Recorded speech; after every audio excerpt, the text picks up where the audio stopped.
هلا، شلونكم؟ شو اخباركم؟ رمضان كريم. شلون كم بنات؟ ان شاء الله يا رب كلكم بصحة وعافية. بنات راح اسوي تشريب مال دجاج، لان اليوم النصف من رمضان وثواب للاموات ان شاء الله يا ربي. واصلا انا عندي هنا دجاج، هنا مقطعة بصل وبتيتة، وهاي محضرة الحباشات راح احمسهن واشوفكم شلون.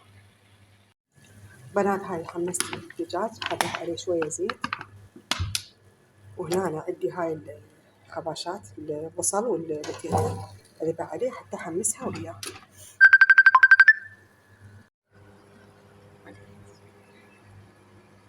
بنات هاي جاي أحمس فيه، هسه حاضيف عليه لون وبصرة وفلفل أسود وهذا كمون.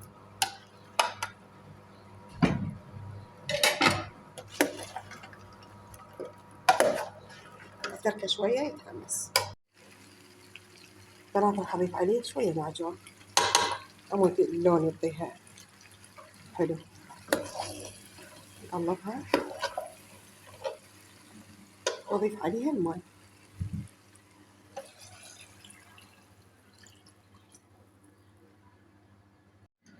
هاي بنات شوفوها. طبعا راح أضيف لها ملح.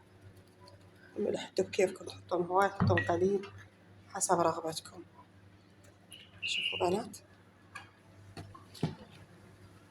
حطيت لها فلفل حار لأن 2.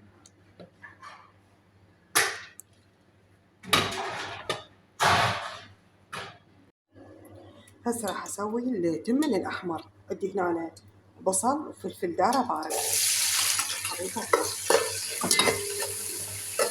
أحمسهم شوية. هسه حطيت هاي الطماطم وهاي بهارات بابريكا فلفل أسود وكمون.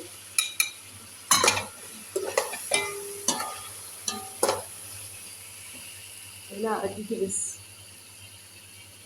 أضيف عليه شوية، طبعا جامد تخين، هسه أطلع منه الملح شوية.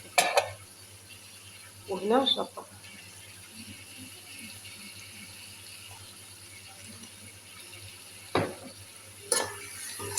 وأضيف المعجون 5 وياهم. طبعا أنا ضفت معجون، راح أضيف ملح.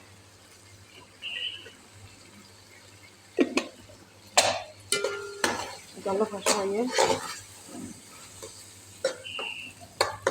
راح أضيف عليها شوية ماء حتى أضيف التمن.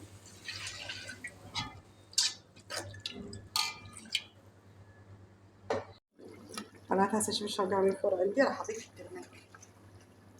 التمن أنا غاسلته قبل وقت ومنقعته، تمن بزمكي.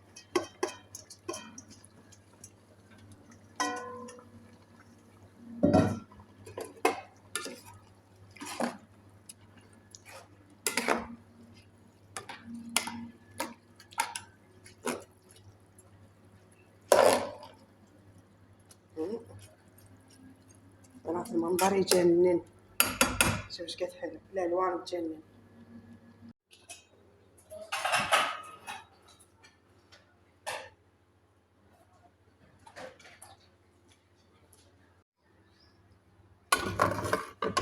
بنات شوفوا التمن، طبعا شو اسمه صار عليه بخار. هذا شوفوا، شوفوا الجمال. خلنا نمسح الكاميرا، شوفوا الجمال. وهاي عندي المرقة مال الدجاج، وهاي شوربة بالخضار. بنات الطريقة مالت الشوربة مال الخضار تلقوها على قناتي باليوتيوب، شوفوها. طبعا الطعم يجنن حبايبي، يخبل. وهنا أنا محضرة نسيت الجدر. هاي أشياءنا، عصاير بالعنب بالليمون بالكوكتيل. وهنا أنا هاي الأشياء. إن شاء الله يا رب يفطركم عليكم بألف عافية. ولا تنسوني حبايب باللايك والاشتراك. باي باي.